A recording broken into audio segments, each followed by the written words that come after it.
Hello, my name is Mark Anthony Dubose Jr., and I was born July 4th, 1986. Today, I don't know, I've been reading some stuff, and today is a day that I feel like I gotta say something that this is what God is saying, and He's saying this in the book of Romans, that uh, everyone needs to hear. Everyone needs to understand. Everyone needs to just, at least one time you hear this, so that you can figure out where it is that you want to go. Because there's just one thing that I've just noticed with what it is that I do, that this is the power of God. That once you start listening to Him, once you hear Him, just one time, you hear a little bit about what He's about, you hear a little bit about Jesus. It's kind of like you're stuck now. Now that you know the information, now you got to figure out where to go with the information. Because God is trying to get in us. And He's trying to get in us in a way of trying to help us. But sometimes that help may come in a way of correction and discipline that you may not appreciate. But it's a correction and discipline that's trying to get you to be able to get into a better place and a better situation on this planet. Not trying to hurt you, not trying to harm you. But sometimes the things that seem like they're here to help us, seem like they hurt us. But I'm telling you, it's just not the case. That I've always had a little drama, I can say, with my upbringing and growing up and feeling like, why did everything have to be like that? Why was it like this? And then to come to realize just today of what things that I do and things that I'm able to accomplish, that it's an absolutely amazing thing for how I was raised, on realizing that some stuff just had to be done, that you don't quite get an option, you don't get a choice, you don't get a say so.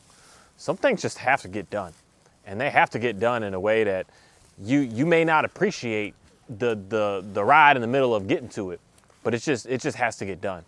Because that's one thing that I've really come to realize is doing any kind of farm work, doing any kind of work, working any kind of animals especially.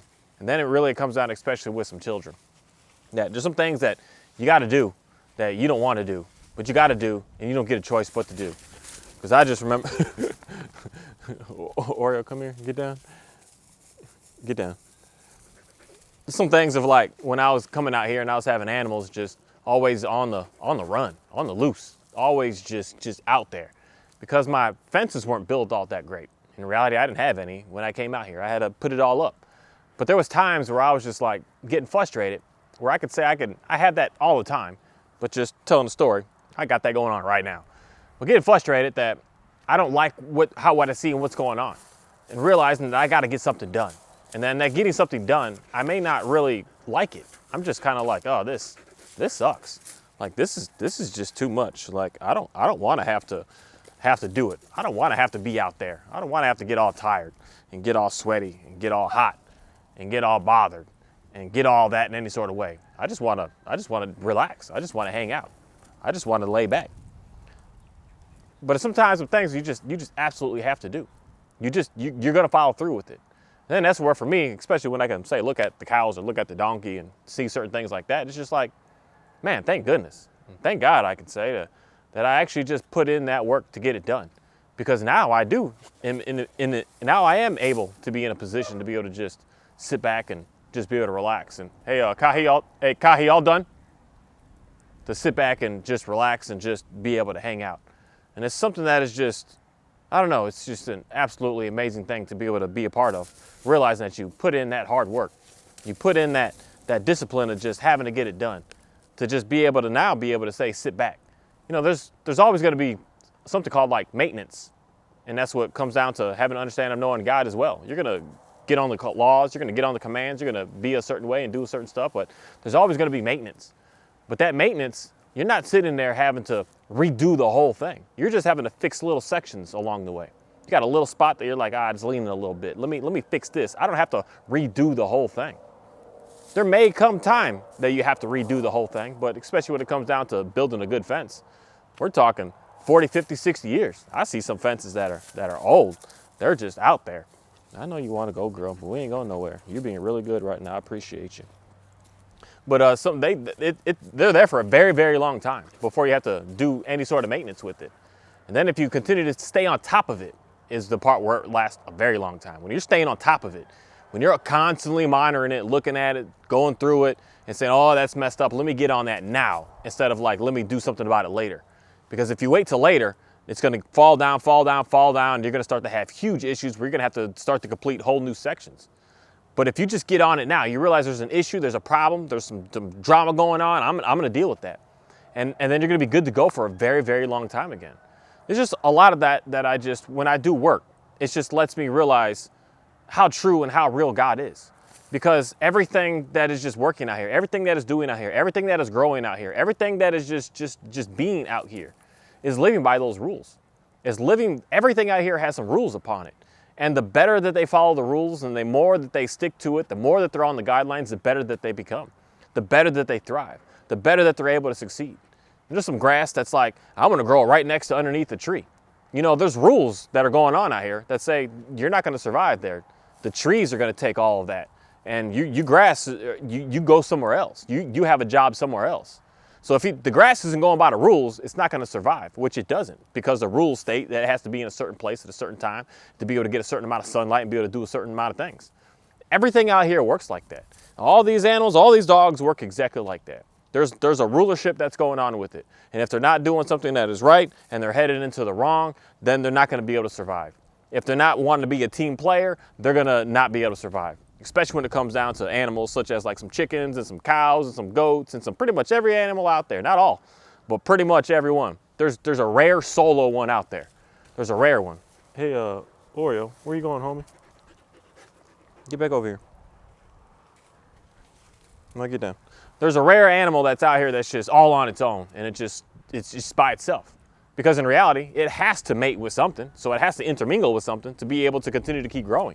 Because if it was just all by itself and it never put itself around anything, it wouldn't continue to live. It would be done. But it has to come to grips of being with something. And if it's not able to say, live by the rules and go by the laws, it's not going to be able to live. It's not going to be able to survive. It's not going to work. So if we have an animal that loves to be on its own, pretty much all the owls, all the hawks, all some eagles, they really like being alone. They really like just hanging out by themselves. They'll find themselves mates to have some children to keep on going, but even their kids are just like, it's time for y'all to go already. Like, get out of here. And they're so solo. But if they want to stay solo and not go by the rules that they need to do, they're not going to be able to get that same mate. So if a guy is out here, so just say a hawk, because I just know hawks out here because they love my chickens. And thank goodness for my dog Shadow, because he keeps the hawks away. And then my roosters as well are actually better than the dog is. Have roosters. They're such amazing land protectors for your small game. But if a hawk decides, this male hawk is like, I want to be able to mate and reproduce, and he goes and builds himself a nest on the ground, no female hawk is going to come and deal with that. And they're like, what? You're not bringing any safety. You're not bringing any security. You're not bringing anything to me. You're not living by the laws. You're not living by the rules. You're not living by the commands of how to be able to make sure that we're going to be safe out here.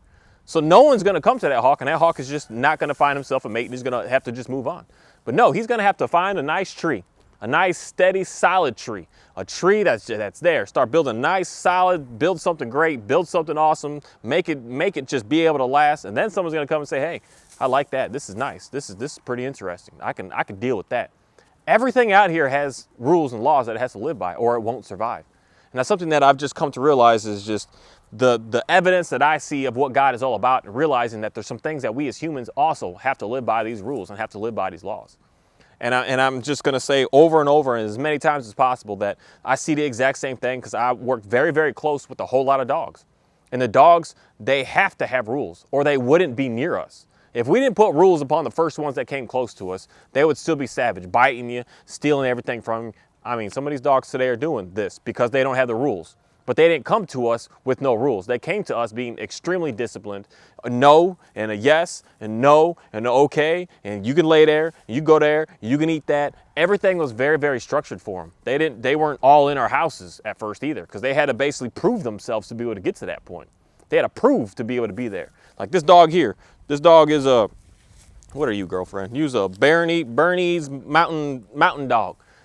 She's an inside living dog today, but she was never, ever, ever created to be such a thing. This is an outside land protector, the same way that my Shadow is. Was just looking at her and seeing how she is. She's super adorable. That I don't know how you could even have this to be an outside dog, the way that I see her and how her attitude is, because she just loves some hugs. But I guess my Shadow's the same way. But they're outside, and she has to earn her rights to be able to get in the home. She's got to earn. She's got to be able to do some things, because if she acts savage and acts crazy, she's going to have to be outside. But we've been doing so much more with all this stuff to convince them and tell them what it is that we're looking for. And that's the same thing that God is looking for from us as human beings on this planet.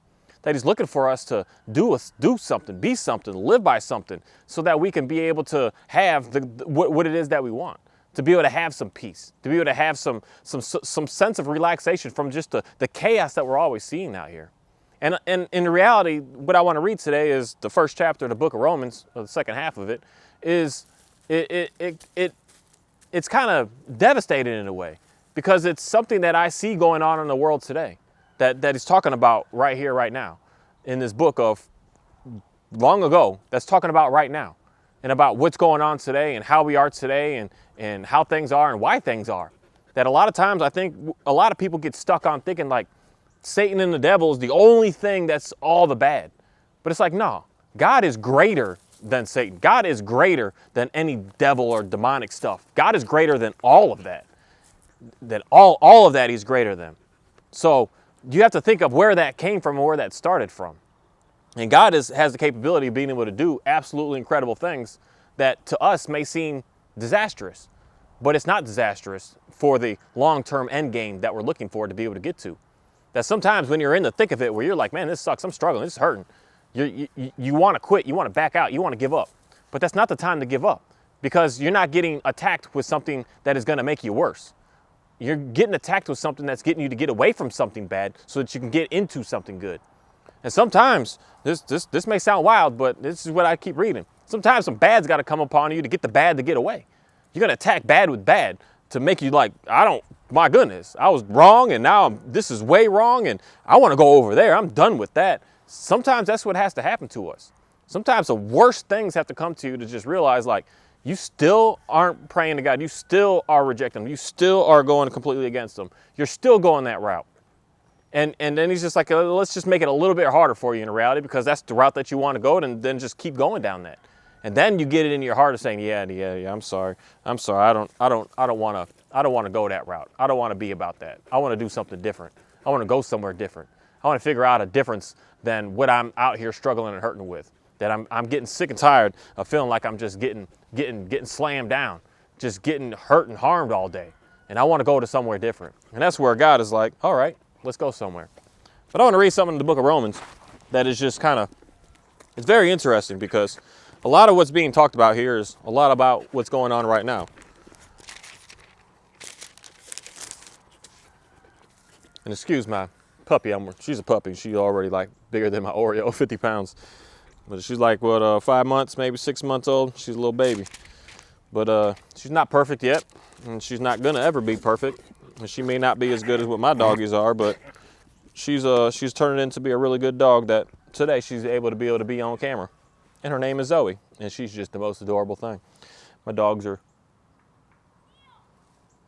I thought I heard a cat meow, and I'm like, we about to go take a break and pause and catch that. But she's doing what she can after she's realizing what the rules are and what my commands are and what it is that I'm looking for from her, that day one when she got here, she would never, ever, ever even consider to be able to do such a thing right now. And she's been here for, how long you been here, girl? 5 days? 5 days. She's been with me like 5 days. And she's already looking like an exceptionally different dog than where it is that we started with. And I'm just so happy to be able to work with her, and so happy to be able to just constantly keep realizing the one thing is, when you put some rules upon something and you put some commands and you put some laws in, things really, really start to get better, just in an absolutely fast track type way.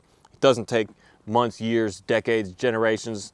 It just takes for you to make that choice to say, I want to do something different. So right here, we're going to try to figure out how we're going to be able to read through this, and hopefully I can get her to lay down here for a minute. Let me see if I can get her to lay down. You gonna lay down for me?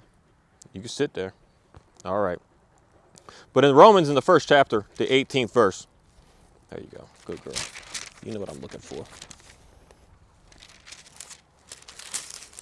Let me get back there. The wind is messing me up. I got a lot going on that I'm working with right now that I got to figure this all out. This is the beauty of being able to do what I do. I can't just do normal. I got to do the extras sometimes to really stimulate my mind. And you're being a good boy, Kahi. First Romans 18th chapter. This is kind of, just listen here for a second. This is some very, very powerful stuff. The wrath of God is being revealed from heaven against the godless and the wicked wickedness of people, who suppress the truth by their wickedness, since what may be known about God is plain to them, because God has made it plain to them. For since the creation of the world, God's invisible qualities, his eternal power and divine nature, have been clearly seen, being understood from what has been made, so that people who are without excuse. For although they knew God, they neither glorified him as God nor gave thanks to him, but their thinking became futile, and their foolish hearts were darkened. Although they claimed to be wise, they became fools. They exchanged the glory of the immortal God for images made to look like a mortal human being, and birds and animals and reptiles. Therefore God gave them over in the sinful desires of their hearts of sexual impurity for the degrading of their bodies with one another. They exchanged the truth about God for a lie, and worshipped and served created things rather than the Creator, who is forever praised. Amen. Because of this, God gave them over to shameful lusts. Even their women exchanged natural sexual relations for unnatural ones. In the same way, the men also abandoned natural relations with women and were inflamed with lust for one another. Men committed shameful acts with other men and received in themselves due penalty for their error. Furthermore, just as they did not think it worthwhile to retain the knowledge of God, so God gave them over to a depraved mind, so that they do what ought not be done. They have become filled with every kind of wickedness, evil, greed, and depravity. They are full of envy, murder, strife, deceit, and malice. And they are gossips, slanderers, God-haters, insolent, arrogant, and boastful. They invent ways of doing evil. They disobey their parents. They have no understanding, no fidelity, no love, no mercy. Although they know God's righteous decree, and those who do such things deserve death, they not only continue to do these very things, but also approve those who practice them. So this is a book that was written, clearly thousands of years ago. But it's interesting that this is just what it is that we got going on today with everything. How today looks in the 20 of 23 in the, what are we, August? August. Man, it's August already, guys. Holy cow. In the August of the 2023, this is the stuff that, everything that's written in this book is what's going on today. And that's something that is just super fascinating to me, because it's something that is just, that's what lets me know that the book is real, because it knows too much about us as humans. It knows too much about what we're doing. It knows too much about where we're going to go. It knows too much about what we've done. It knows too much about every single thing for you to just look at it and just say, like, it's not inspired by something greater than us as human beings.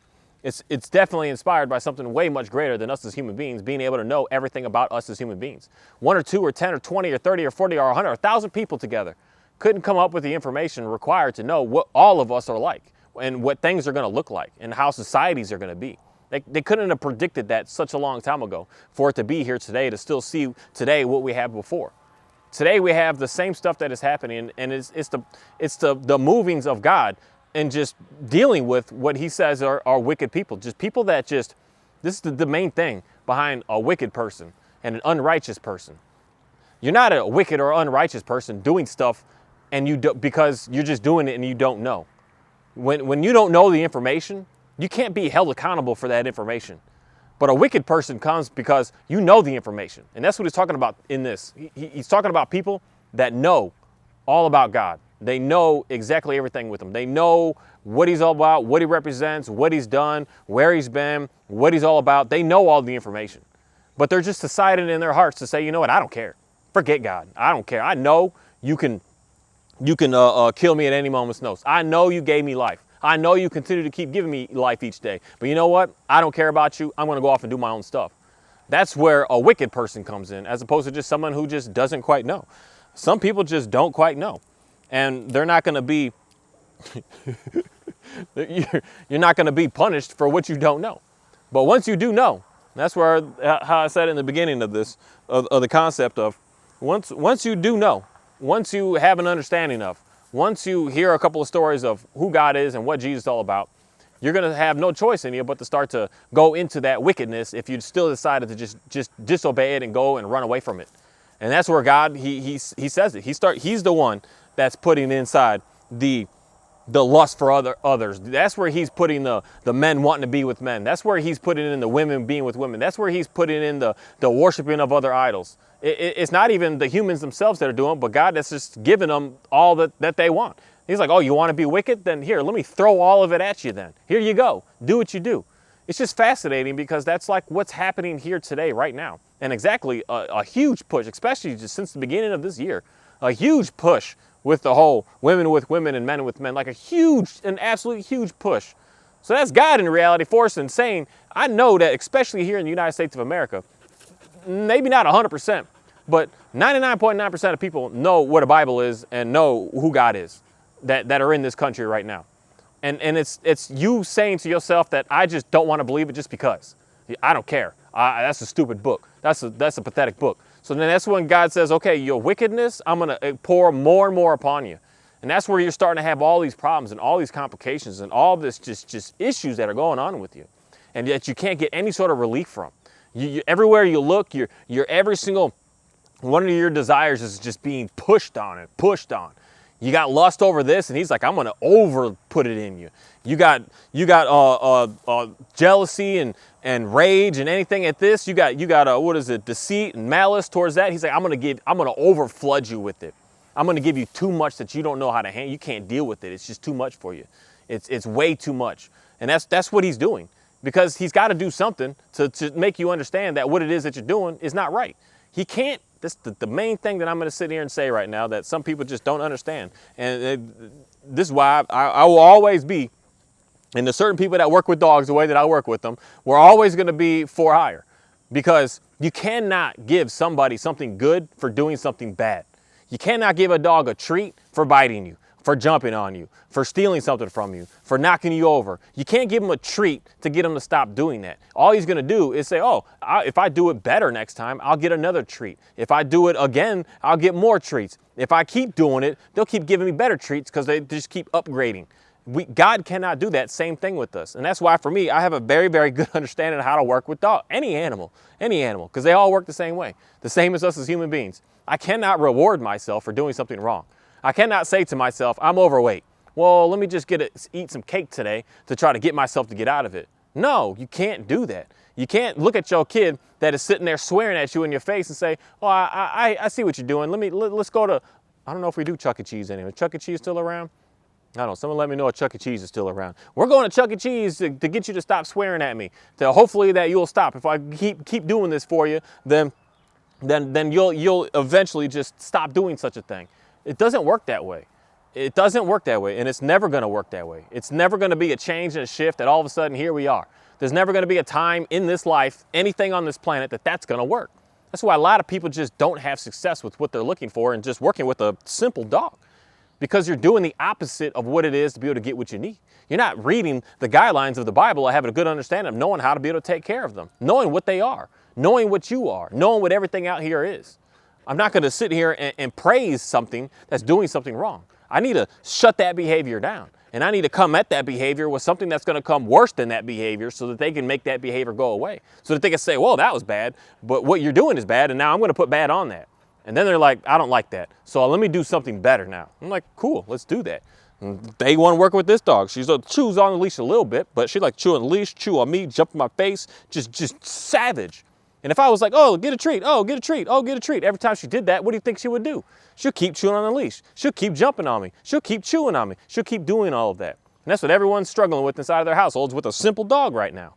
And a simple dog that you can't get in control, why do you think that you would be able to get yourself out of it? That's why I just know some people I like working with and some people that I just don't work with.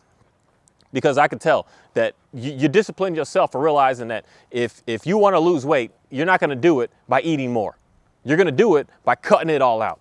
If you want to get into a healthier place, you're not going to do it by watching people run, watching people work out. No, you're going to be the one to get up and get out there and actually do it. Does it suck? Yes. Does it hurt? Yes. But that hurt and that suck is going to be worth it in the beginning, in that situation, to get you to get out of where you are, to get into where it is that you want to be able to get to.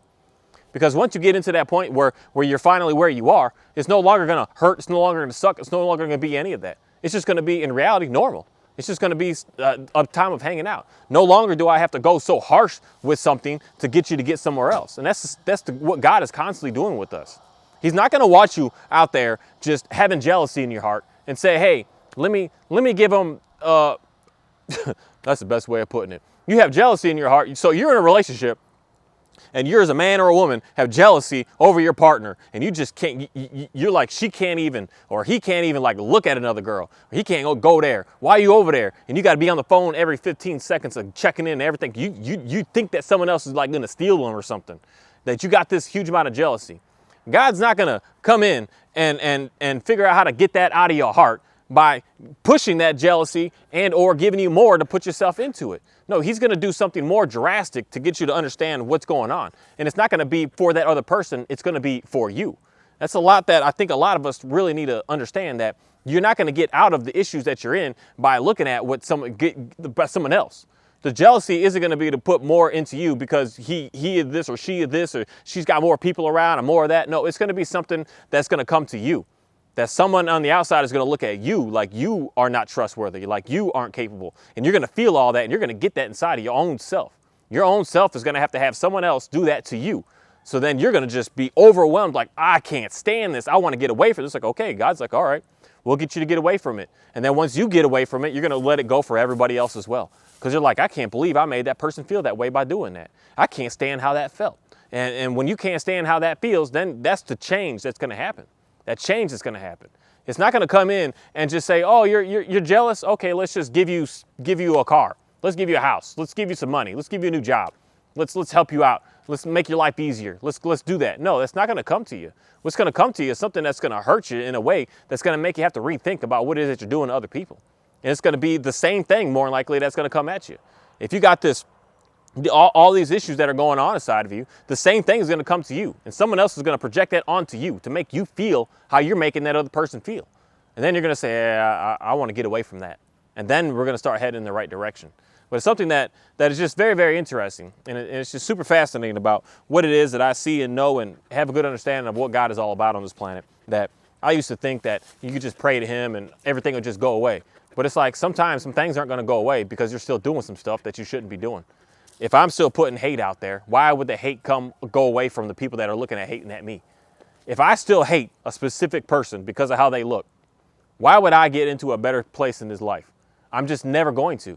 Because as long as I have hate, that means I don't have forgiveness. If I don't have hate and I don't have no forgiveness, then why the heck would God start forgiving me for what it is that I'm doing? Why would he look upon me and say, hey, you know, I see you're struggling, I see you're hurting, let me ease that up on you? No, I got to ease up what's going on over there. And once I ease up what's going on over there, then God will be able to come in and ease up what's going on with me. And it's just going to be a circle that keeps on working like that.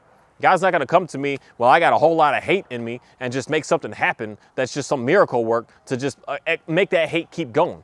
He wants me to get rid of that hate. He wants me to let that go. He wants me to get away from that as much as absolutely possible, to the point of having none at all. He wants me to get all of the jealousy out. He wants me to get gone. He wants me to get all the slandering away. He wants it all gone. He wants none of that inside of me. So as long as I'm still doing that to somebody else, I'm still going to have that inside of me. That someone else is going to keep on doing that to me. That's the way it works. What you're going to put out there, something else is going to come right back to you. Maybe it hasn't came yet, but there's going to be a time that something's going to come to you where you're going to say to yourself, man, I wish I never would have done that. And that's going to be the eye-opening revelation that you're going to have to say, I was wrong, please forgive me. And then you're going to go and forgive them, that person that you were being savage to. You're going to say, oh my goodness, you know, I'm sorry. You're going to have no choice but to do such a thing once you see that comes to you on the opposite side. That's the only way that we're able to change and get into something different. It's the same way that all these dogs work. The same exact way. The dog wants to start pulling and going and running away. What am I going to do? Oh, I'm going to throw a treat in front of him so that he can keep pulling harder and harder and faster to get to that treat. Or he's going to pull, I'm going to pull him back to me and I'm going to give him a treat. He's going to pull even harder. He's going to keep going, digging deep even more. Can that work? Yeah, it's going to take you longer than you need to, way longer than you need to. You're never going to have it in a controlled way. It's going to be a if this and if that. And I'm going to tell you with treats with some dang on dogs, they don't work with squirrels. Treats don't work with rabbits. Treats don't work with other dogs. Treats don't work with people. Treats work when nothing is around. Treats work when you see somebody and you walk 50 yards away from them to try to, I gotta keep this neutral. Treats work like that. But if you want a dog that you could take and be and do anything with anywhere at all, that takes something different than throwing a treat at them. It's gonna take some pressure. You're going over there, I'm gonna give you some pressure to come back. And he's like, okay, I don't want that pressure. Okay, then don't take that pressure, because that pressure means that you're doing something that I'm not looking for. You're gonna get more and more pressure the more that you're doing what's not supposed to happen. And that's what we get as human beings, more pressure. The more that we keep going away from God, the more that we keep disobeying him, the more that we're not living by his commands and his laws, the more pressure that we're gonna get. We're gonna get more and more pressure. And then when we finally decide, I don't want that pressure, I just wanna stay here. Then God does the same thing, and I'll do the same thing to the dog. Okay, then just stay here. Everything's cool. And I put the pressure on every time she's doing something that I don't like. She's chewing on the leash, I put pressure on. She wants to go anywhere other than here, I put the pressure on. And then when she's here with me, there's no pressure. And she's just like, oh, I could do this. This is awesome. This is relaxed. This is easy. Because I don't want that pressure. And no one wants the pressure. We want what we're looking for. And in reality, what the dog is looking for is just to hang out with us, to be able to be relaxed with us, to be calm with us. And they're putting so much on you because they don't trust you. And they don't trust you because you're not putting any sort of pressure on them to let them know that they need to trust you. And that's what I see with God. That's what I see with this world. That's what I see with everything out here. Everything out here is like that. And it's such an amazing thing to be able to be a part of. Because when I'm out there and just being on a rampage and going crazy and just having so much hate and slander and malice and deceit and lying and stealing and just being murderous out there, just doing all this stuff out there, I'm not calm. I'm not relaxed in any sort of way. I'm just on the go. And then when some pressure gets put upon me, I'm going to at first say like, no, I don't want this. I want to keep doing what I was doing. But the pressure is there to bring you in, to relax you down so that you finally can just hang out. You can finally just chill. You can finally just relax, because that's what you want. And that's what every single one of these dogs want. They want to just chill. They want to relax. They want to hang out. They don't want to be on this rampage of go. They want someone to just come in and just say, where do you want me to go? What do you want me to do? Because what I want to do is for you to just hang out with me and just to pet me, but you're not doing that, so I got to figure out how to do it, force you to make me do it more. And that's what a lot of us as humans are doing. We're trying to do the extra out here to force God to do something for us, as opposed to obeying God for him to be able to want to do something for us. So just like right here, she wants to chew on that leash. I give her that pressure, and she's going to let that go and just say, oh, okay, well, that's not what I'm supposed to do. Let me just go back to hanging out. She's going to test and challenge, and that's the beauty, I'm going to say. And that's where us as human beings, that we're so cool, we're so amazing, that we're not just some robot. We're not just some don't care slave. We got a thinking and a thought process that sometimes we want to, maybe this will make it better. Maybe that'll make it better. Maybe this will change some stuff. Maybe that'll change some stuff. But then you really just have to come to realize in the end that the more and more that you keep testing and more that you keep challenging, the more and more that you just keep on trying to just put out so much of just this disobedience, the more that you're going to end up fighting more and having not what it is that you're looking for. The more that you're going to keep getting further and further away from it. The more that you are, the more away that you're going to get from that peace. When you finally just say, you know what, this is just what it is. This is where I am. Like this dog here. I say down and he'll stay down. He just realizes this is peace. This is awesome. This is nice. This is chill. This relax. And he just gets it. He totally understands it. And he's just done. He's just like, I don't need to test you anymore, man. I don't need to challenge you. I don't need to do any of that. I just get it done. And sometimes he'll say test and challenge, but it's not it's because he'll sit instead of down. And I'm just like, whatever, dude. You want to do that? Then do that. I don't care. That's not going to bother me in any sort of way. You're still going to end up where it is that I need you to be. And that's something that I would say where God is going to be with us. Sometimes we're going to challenge. That's the way we want to challenge. He's telling you to down, but you're sitting instead. But yet you're still doing exactly what he's saying to do. You're just doing it harder. You're putting more on you. And to the point that you just say, you know what? Yeah, I got it. I'm sorry. Let me just hang back, hang out, relax. Let me just chill.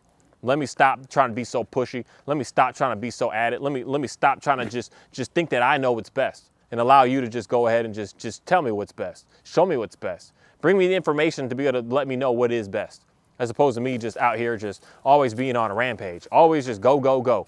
And just realize that it's okay. Just relax. Just relax.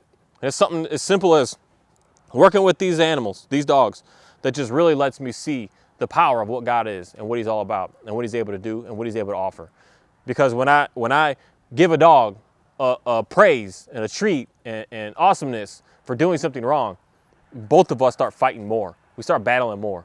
And the one that gets hurt the most is the dog, because the dog is not getting what they want. And when they don't feel like they're being heard, that's when things get dangerous. I mean, they get dangerous. But when they do feel like they're being heard, that's when things start to really relax and really calm down. Then there's no more fight. There's no more battling. There's no more issues. Everything is just good to go. Everything is just nice. All this dog wants is snuggles, hugs, pets, and just to hang out. But she thought that if I jump in your face, if I bite you, if I do all this extra, that's how I'll get it. And she was wrong. She was wrong. She was thinking her way was going to get what she wanted. And it's not right. The way that what she wants needs to have some rules upon her first, so that she can really get what it is that she wants. And that's what we as human beings are all about. And some people probably get a little in their feelings that I talk about some dogs and talk about some humans. So I'm not no dog, and I never said that. I said that a lot of our behaviors are the same. And if our behaviors are the same, it just is what it is. And if you don't believe that, you just don't study it, you don't pay attention to it, you're not in it, you don't do anything with it to really actually know, to have any sort of input to put with that. That no, we are not dogs or like dogs. But when it comes down to listening to commands and having the laws and having the rules, I'm going to have commands that I put upon a dog the same way that God is going to have commands to put upon me, to be able to get me to calm down, to be able to get me to be able to have some peace. And that's what I'm able to do out here with anything that I work with. And I've come to realize that that is what happens to me in my life with what it is that I have going on. And it's something that the more and more that I keep on working on living by the commands and living by the laws, that I start to realize things start to just get simpler and simpler in my life. That I'm no longer all over the place and doing this and going there. I'm no longer having these excessive amounts of things of pressure put upon me that is just making me feel like I don't know how to deal. I don't know how to, I just can't manage. And all of that pressure that's put upon me is God pressuring me to put me right back in. He's trying to put me into a different direction. And I greatly appreciate God for being able to do such a thing.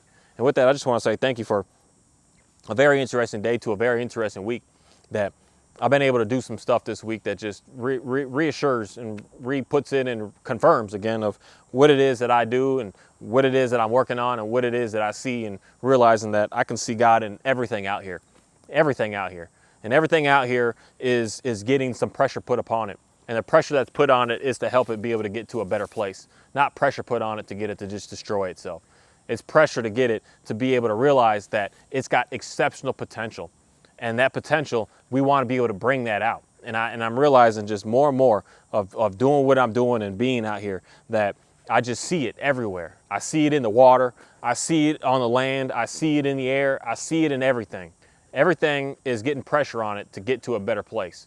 And that better place is something that we're going to constantly keep working on. But once you put in a whole lot of work, I'm going to go back to the fence. Once it's already all the way up, now it's just a little maintenance here and there. It's no longer just having to do all of it over again. It's just maintenance. And it's easy to bounce back when something's not right. It's easy to fix something when something's not right. It's easy to be able to get away from stuff that you don't want to do anymore when it's not right. But when you're constantly in I don't want to do it, I don't want to get up there, I don't even want to start it, that's where you're struggling. You're struggling so much because you haven't even put it up yet. You haven't even got into there yet. You're running from it. You're rejecting it. Even though you know you need it, you're doing everything in your power to just get completely away from it. You know it's going to help you, but you're doing everything to run away from it. And that's what God is constantly just like, in a way, crying out and begging for us. Stop running away and just come to me. Allow me to be able to help you. Allow me to be able to bring you some peace. That's all he's looking for. Thank you.